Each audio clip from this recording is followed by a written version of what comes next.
Hello friends, स्वागत है आपके अपने यूट्यूब चैनल गायत्री ऑफिशियल में। आपका SSC constable, GD, medical, PT, PST ये सब आपका स्टार्ट होने जा रहा है। जल्द ही आपकी लिस्ट आने वाली है। कुछ कमेंट्स हमने यहाँ पर लिए हैं जो कॉमन सवाल हैं हमारे साथियों के। देखिए, यहाँ पर नीरज सिंह कहते हैं कि सर मैंने गलती से कैटेगरी में ईडब्ल्यूएस चूज कर लिया, बट मैं जनरल से हूँ और कट ऑफ भी क्लियर कर रहा हूँ, कुछ प्रॉब्लम आएगी क्या? देखिए, नीरज सिंह जैसे काफ़ी कैंडिडेट्स हैं जो यहाँ कहा है कि गलती से चूज कर लिया। अब गलती से चूज़ कर लिया, इसको वहाँ पर कोई सुनेगा नहीं। आपको पहले कहा जाएगा कि आपका ईडब्ल्यूएस कैटेगरी है, आप ईडब्ल्यूएस का सर्टिफिकेट लाइए। अब ईडब्ल्यूएस का सर्टिफिकेट आपके पास में नहीं है तो ये कॉम्पिटेंट अथॉरिटी पर डिपेंड करता है कि वो आपको जर्नल में काउंट करते हैं, आपको रिजेक्ट करते हैं, कि आपकी उम्मीदवारी रिजेक्ट करते हैं। पिछली भर्ती में ऐसा प्रॉब्लम हुआ था कुछ कैंडिडेट्स के साथ में, और इस तरह के जो वाक़यात हुए उसमें कैंडिडेट्स को ऑनरेबल हाई कोर्ट्स को अपील करना पड़ा। तो यहाँ पर डिपेंड करता है, जो बोर्ड ऑफ ऑफिसर्स है उन पर डिपेंड करता है। पहले तो आपको ये कहा जाएगा कि आप ईडब्ल्यूएस का सर्टिफिकेट प्रोड्यूस कीजिए। आप कहेंगे कि मैंने गलती से फिल कर दिया था, तो गलती से कैसे आपने फिल कर दिया था? ये गलती कोई वहाँ पर सुनवाई जनरली नहीं करता है। चलिए आगे और दिखा देते हैं आपको। सर, कास्ट सर्टिफिकेट स्टेट का लगता है या सेंटर का एसएससी जीडी में? बिल्कुल सेंटर का लगता है। कि ओबीसी की यदि हम बात करें, सेंटर का कास्ट सर्टिफिकेट का प्रोफॉर्मा अलग है, और वो प्रोफॉर्मा आपको कहाँ से मिलेगा? वो यदि आपको इधर उधर से नहीं मिल रहा है तो नेशनल ओबीसी कमीशन की साइट पर आप जाइए, वहाँ पर आपको उसका पीडीएफ मिल जाएगा। उसका प्रिंट आप निकलवा कर उसको आप ऑफलाइन भी बनवा सकते हैं। और यदि आपके पास पहले से है सर्टिफिकेट, यानी कि जो क्रूशल डेट से पहले का मांगा गया है एसएससी जीडी में, तो उसको आप नेशनल ओबीसी कमीशन का साइट पर जो परफॉर्मा दिया हुआ है उससे आप मैच कर लीजिए आपका सर्टिफिकेट। आपके सारे डाउट्स वहाँ क्लियर हो जाएंगे। एससी एसटी की भी यदि हम बात करें, सेंटर का मांगा जाएगा। ईडब्ल्यूएस जो है वो जनरली एक ही बनता है। ईडब्ल्यूएस स्टेट और सेंटर का अलग अलग नहीं बनता। ईडब्ल्यूएस एक ही सर्टिफिकेट बनता है। तो यहाँ ईडब्ल्यूएस में ऐसा नहीं है। कुछ स्टेट यूटी में हो सकता है कि अलग भी बने, लेकिन मैक्सिमम में यही होता है कि एक ही सर्टिफिकेट जारी होता है।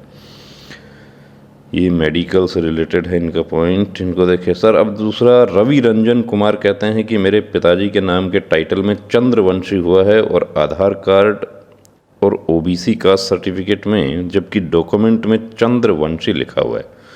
इंग्लिश में सही है, तो क्या करें? इससे कोई प्रॉब्लम नहीं होगी। ऐसा देखिए, ये जो चंद्रवंशी और ये चंद्रवंशी, इसमें कोई प्रॉब्लम ऐसा नहीं होगा। सर, मेरे आधार कार्ड में पापा के नेम गलत है। अब पापा के नेम गलत है तो वो प्रॉब्लम हो सकता है, उसको आप करेक्शन करवा लेना चाहिए आपको। क्योंकि वैसे तो आधार कार्ड, आपका आधार नंबर, आपका फिंगर, आपका जो नेम, वो सभी आपका ठीक है, लेकिन आप आईडी के रूप में उसको प्रोड्यूस कर रहे हैं तो आपको करेक्शन करवा लेना चाहिए, वो ज़्यादा अच्छा रहेगा। सर, मैं बिहार से हूँ और हाइट में रिलैक्सेशन के लिए हैं, तो क्या हमको एनेक्सर 8 लगेगा? अब देखिए, यहाँ पर एनेक्सर 8 जो है, जो हमारे एसटी के जो कैंडिडेट्स हैं उनको एनेक्सर 8 का जनरली ज़रूरत नहीं होता है। एसटी का जो कास्ट सर्टिफिकेट है उसी से उनका एनेक्सर 8 किसको लगता है? ये एनेक्सर 8 में ही लिखा हुआ है। ये एनेक्सर 8 किसके लिए बनेगा? मराठा, गढ़वाली, कुमाऊनी, गोरखा, जिनको हाइट में छूट है उनके लिए बनेगा, और जो नॉर्थ ईस्ट के कैंडिडेट्स हैं उनके लिए बनेगा। तो आप बिहार के जो कैंडिडेट हैं उनको इसकी ज़रूरत नहीं है। हाँ, नक्सल प्रभावित क्षेत्र से बिलोंग करते हैं, यदि उससे की छूट ले रहे हैं तो वहाँ पर आपको ज़रूरत हो सकता है। लेकिन आप जनरल डिस्ट्रिक्ट एरिया से हैं तो आपका कास्ट सर्टिफिकेट ही से ही हो जाएगा। सर, मैंने फॉर्म भरते टाइम अपनी कैटेगरी ओबीसी लिख दी, पर मेरा ओबीसी सर्टिफिकेट नहीं बन पाया। अब ये गलती हो गया।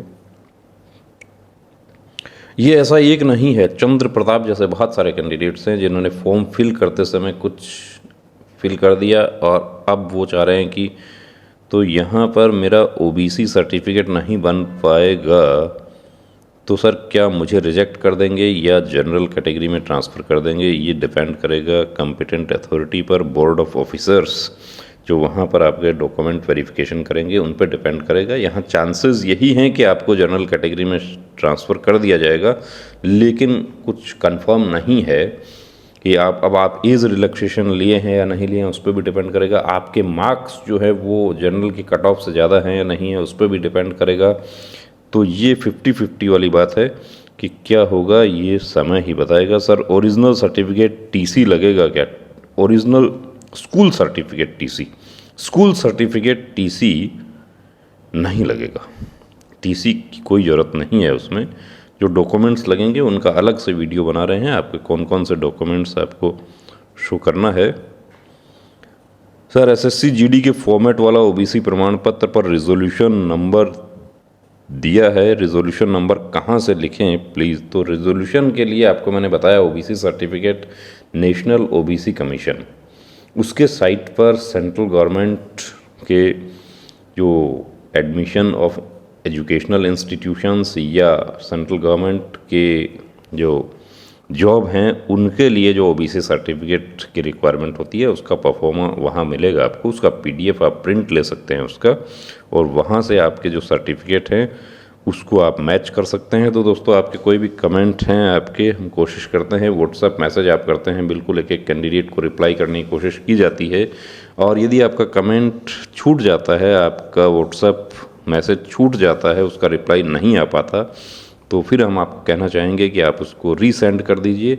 हम बिल्कुल कोशिश करेंगे कि आपको रिप्लाई दिया जाए। हर एक कैंडिडेट जो हमसे जुड़ा है उनके जो भी डाउट्स हैं हम कोशिश करते हैं क्लियर करने की। बने रहिए चैनल के साथ। यदि आपने सब्सक्राइब नहीं किया तो प्लीज़ सब्सक्राइब करें। जय हिंद।